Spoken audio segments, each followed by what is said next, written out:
The body was found in a locked greenhouse, no broken glass, no forced door, no sign of how the killer got in or out. But the victim was dead, face down in the middle of the plants. And one thing was clear, this murder wasn't about science. It was personal. It all begins on a quiet morning at the Terra Nova Botanical Research Center. A top botanist, Dr. Elaine Wexler, is found dead by one of her assistants. What makes it strange is not just her sudden death, but that the entire greenhouse was sealed shut, locked from the inside. The security footage shows no one coming in or out during the night. It's a perfect locked room mystery. But there's one detail that doesn't sit right. Several of the rarest plants, including one known for its powerful toxins, are missing. Detective Charlie Hudson and his loyal partner Rex are called to the scene. From the moment Rex walks into the greenhouse, he seems alert, sniffing around the edges of the room. His attention locks on the victim's gloves lying near a pile of trimmed leaves. Hudson picks them up, noting a strange smell, something bitter, like chemicals. The lab techs confirm that the gloves were laced with traces of an exotic plant that can cause paralysis in small doses. Suddenly, what looked like a heart attack is now officially a homicide.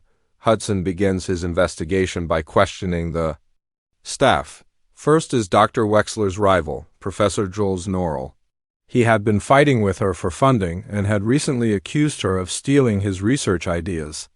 Then there's Kara, the young intern who found the body. Nervous and shaking, she insists she had nothing to do with it, but her story has holes. She says she came in early to water the plants, but that wasn't her scheduled shift. Why was she really there? Back at headquarters, the team digs into Wexler's recent contacts. Strangely, she had been receiving encrypted emails from an unknown source. Sarah, the tech expert, works on decoding them. Meanwhile, Rex keeps pushing Hudson toward the outer shed near the greenhouse. The building is old and hasn't been used in months. But when Hudson opens the door, he finds more than cobwebs. There's a fresh footprint in the dirt and a trail of crushed petals from the same missing plant. It leads to a hidden compartment beneath the floor. Inside the compartment, they find a box of sealed vials, each one labeled in Latin, likely coded references to rare plant toxins. One is missing. Hudson realizes that the killer may have stolen it to make a custom poison. This wasn't a random act of violence, it was planned. As the investigation deepens, Hudson reviews the security footage again. Something doesn't feel right. The video plays smoothly, but when he zooms in on the timestamp, there's a tiny glitch, a 2-minute blackout. Someone tampered with the footage. Hudson's instincts sharpen. This murder is more than a lab feud or stolen research. It's part of something much darker. Rex, meanwhile, can't stop circling the glove table. He whines softly and paws at a drawer underneath. Hudson opens it and finds a broken USB drive wrapped in tissue. It's labeled Phase 3 Trials. The term sends a chill down Hudson's spine. Trials for what? And why hide the drive in such a secret way? The clues start stacking up. Poisoned gloves, a broken drive, missing vials. And now, a possible cover-up in the lab's own security system. Hudson knows they're only scratching the surface.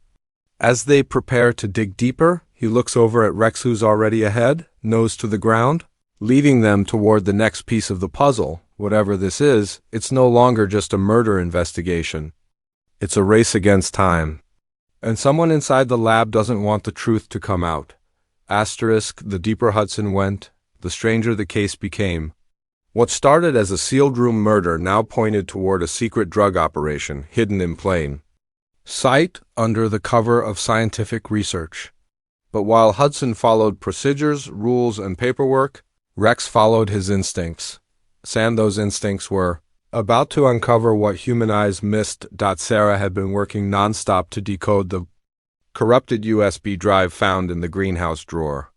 After hours of digging through layers of encryption, she managed to recover fragments of old lab reports, chemical tests, and a name that hadn't appeared anywhere else in the investigation: Solanum X17, a genetically modified plant, engineered in secret with properties that mirrored a banned nerve agent. And it was registered under a separate project hidden from the university records.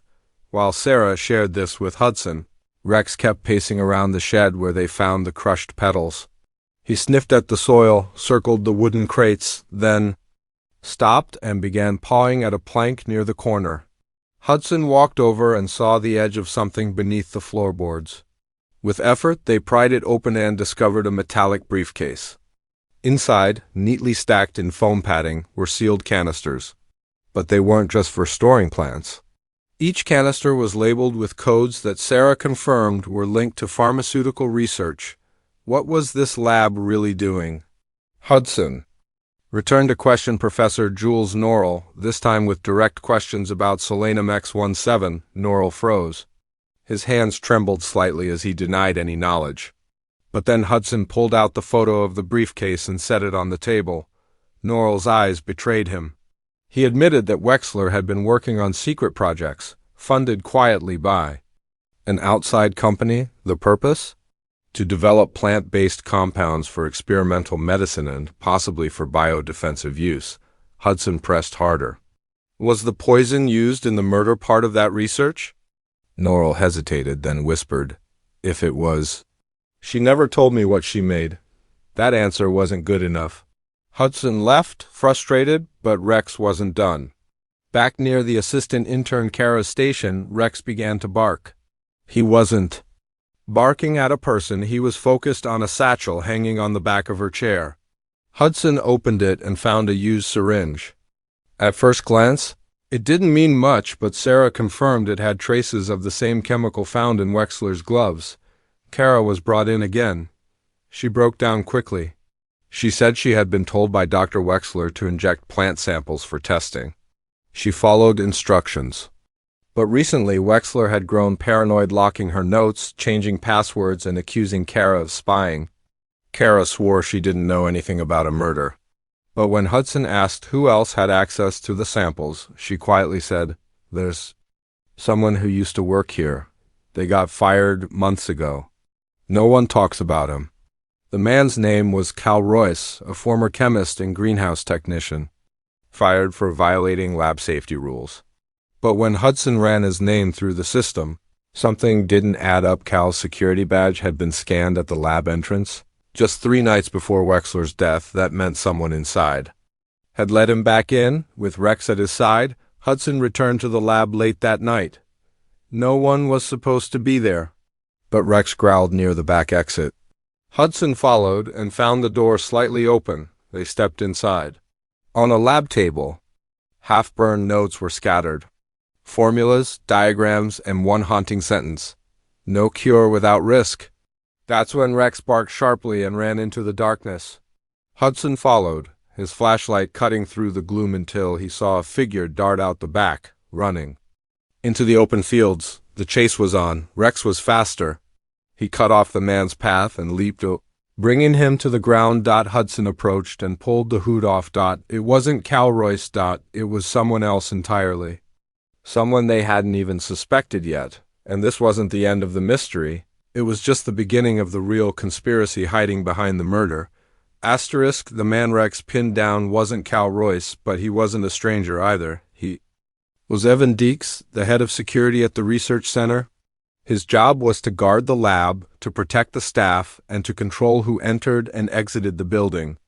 But now, in the moonlight, handcuffed and sweating, Evan had no explanation for why he was burning documents or why he had been at the scene of the crime days before the murder. His only words were, "You don't understand. It's bigger than her." Back at headquarters, Hudson sat down with Evan in the interrogation room. The man was clearly scared not of the police, but of someone else. Hudson pushed, asking about Cal Royce. That's when Evan cracked. He admitted that Royce had been in contact with him since being fired. But Evan swore he didn't kill Dr. Wexler, according to him. Wexler had made enemies not just inside the lab, but outside, in the shadows of the pharmaceutical world. She had tried to back out of a contract that involved testing illegal compounds. When she refused to hand over the final formula, someone decided she had become a threat. And Evan? He was being paid to make sure the cameras didn't capture certain visitors. The team worked quickly. Sarah followed the digital trail left by Royce, an old email chain that was never fully deleted. It led them to a warehouse on the edge of town. Inside, they found stolen lab equipment, rows of plants under UV lights, and chemical mixing stations. It was a mobile drug lab built from research stolen from Tirana, but Royce wasn't there. Instead, they found a journal. Inside it were notes, in Wexler's handwriting. The final entry read, "If I disappear, it wasn't an accident. Tell Charlie Hudson to find the root, he'll know what it means." That phrase hit Hudson hard. The root wasn't just a metaphor, it was a reference to an old unsolved case involving rare plants used in illegal drugs one Hudson's own father had investigated years ago. The deeper he looked, the more he realized Wexler had been close to uncovering something massive, a ring of criminal scientists selling genetically modified plants to the highest bidder. And someone inside her own lab was working with them. That's when Hudson turned his attention back to the team of researchers still working at the center. One name stood out, Dr. Tamsin Gray. She had been quiet, almost invisible during the entire investigation. But now, as Hudson reviewed Wexler's security logs, he noticed something odd. Tamsin had logged in using Wexler's credentials. The night before the murder, long after Wexler would have been dead, Hudson and Rex rushed back to the lab. Tamsin was there, alone, pretending to run tests. But Rex immediately started growling. She froze.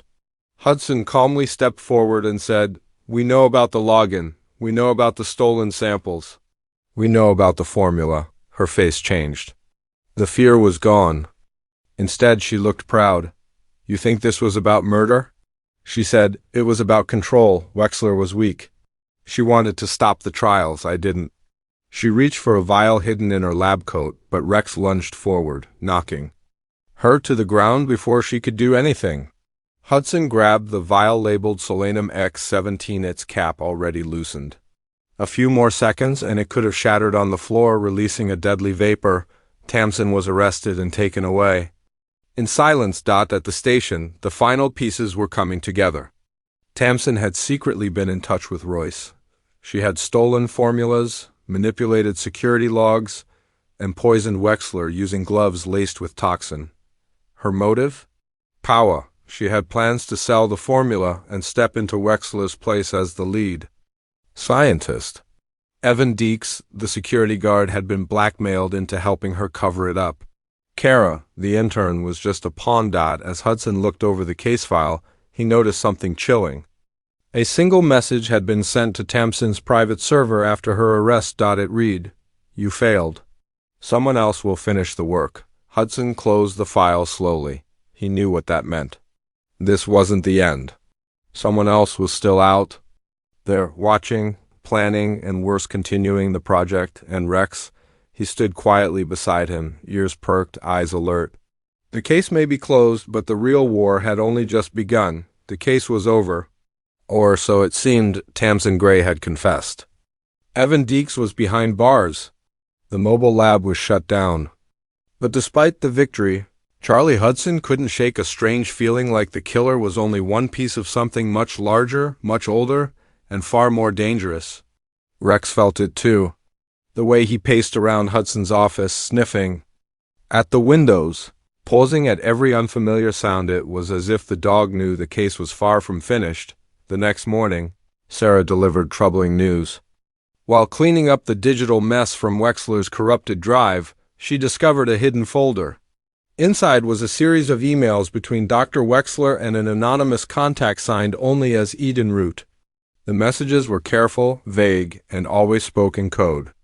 But one thing was clear. Wexler had been working on something bigger than Solanum 1017, something she never shared with the lab, a second formula. One that could not only harm but heal. Wexler had been planning to go public with it, which could have exposed illegal experiments, crushed powerful pharmaceutical empires, and disrupted black market medicine. That's why she had to be silenced. And EdenRoot? They had vanished. No digital trace, no signal, no way to follow them. Almost like they knew the investigation would lead here and erased everything before the team could catch up. Meanwhile, Jesse, the tech liaison, discovered something else. Tamsin's encrypted data logs, once fully decoded, pointed toward another lab. One registered under a fake university name in the Arctic Circle, and it wasn't just a ghost operation. Satellite images showed supply drones flying there weekly. The name used on the cargo shipments? Terra Nova North. Hudson brought this intel to his superior, hoping to start a wider investigation. But instead of approval, he got silence. And then a new face appeared at the precinct. A federal agent named Mara Lennox was assigned to assist the department moving forward. On the surface, she was friendly, helpful, and curious. But Hudson could tell she wasn't here to help. She was here to watch. And probably to keep him from digging deeper. Later that evening, Hudson returned to the greenhouse where it all began. The plants had been cleared, the scene cleaned, but something still lingered in the air like the ghost of a truth not yet uncovered. He knelt where Wexler had died and looked around slowly. What had she really discovered? Was the formula she created a miracle drug or something far worse? Rex nudged his hand. Hudson stood and stared out the cracked window. Beyond the glass, the city carried on like nothing had happened. But he knew better now. Behind labs, behind science, behind progress, there were always people willing to lie, to kill, and to cover it all up. Back at the precinct, Sarah pulled Hudson aside. She had just received one last strange clue, a package. No return address. Inside, a single flash drive, its only file? A video. Hudson played it. It showed Dr. Wexler in her lab, recording a message. If you're watching this, I've probably been killed, but it's not about me anymore. There are people who want to reshape the world through what we've made. Not just with poisons, but with miracles. Find EdenRoots, stop them, or others will die next. The video ended. Hudson stood in silence. Rex sat quietly beside him. This wasn't the end of a case. It was the start of a season-long war. A chase across science, power, corruption, and a truth that could rewrite what medicine meant to the world. Hudson didn't need orders. He didn't need permission. He had Rex. He had the truth, and he wasn't going to stop.